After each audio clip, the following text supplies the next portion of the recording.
Certains ont cru à un poisson d'avril avant l'heure, mais l'information révélée par Le Parisien ce vendredi 31 mars s'est avérée vraie.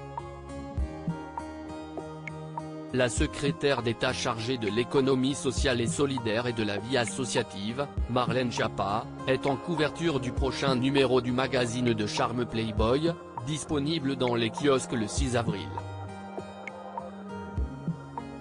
Je suis sans voix, elle est en roue libre, s'est aussitôt offusqué un ministre auprès de RTL. C'est lunaire, a de son côté reconnu un proche du président de la République.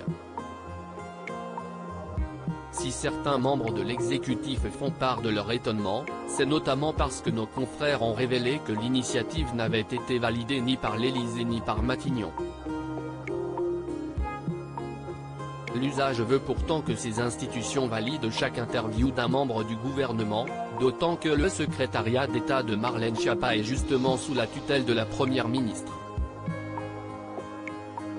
Elisabeth Borne en personne lui aurait ainsi téléphoné pour lui dire qu'elle jugeait cette intervention médiatique pas appropriée, rapporte France Info, confirmant ainsi une information de BFM.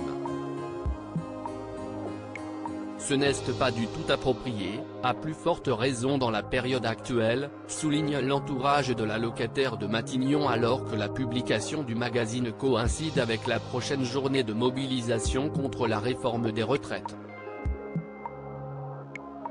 Marlène Schiappa, Julie Gaillet. Retour sur leur engagement pour les droits des femmes. Les femmes sont libres. Les premières photos du shooting réalisé pour l'occasion, et qui accompagne son interview fleuve de 12 pages, ont été dévoilées, ce samedi 1er avril, par BFM TV.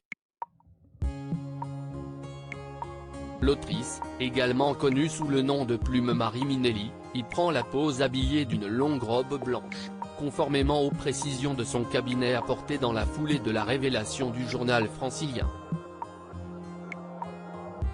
Il ne s'agit pas de poser nu mais d'aborder des sujets importants, l'a soutenu Prisca Thévenot, porte-parole du groupe Renaissance à l'Assemblée nationale, au micro de France Info, tandis que l'entourage de Marlène Schiappa a assuré que l'interview portait essentiellement sur la liberté des femmes mais aussi le féminisme, la politique et la littérature, et notamment sur le fait que la liberté des femmes de disposer de leur corps comme elles l'entendent n'est pas acquise.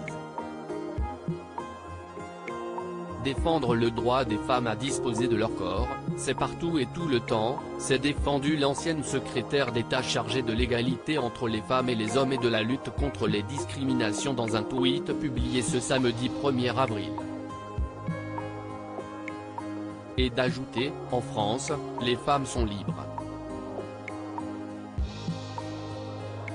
N'en déplaise aux rétrogrades et aux hypocrites, le tout accompagné d'un hashtag en référence au célèbre magazine. Article écrit en collaboration avec 6 médias. Crédit photo, Patrick Bernard.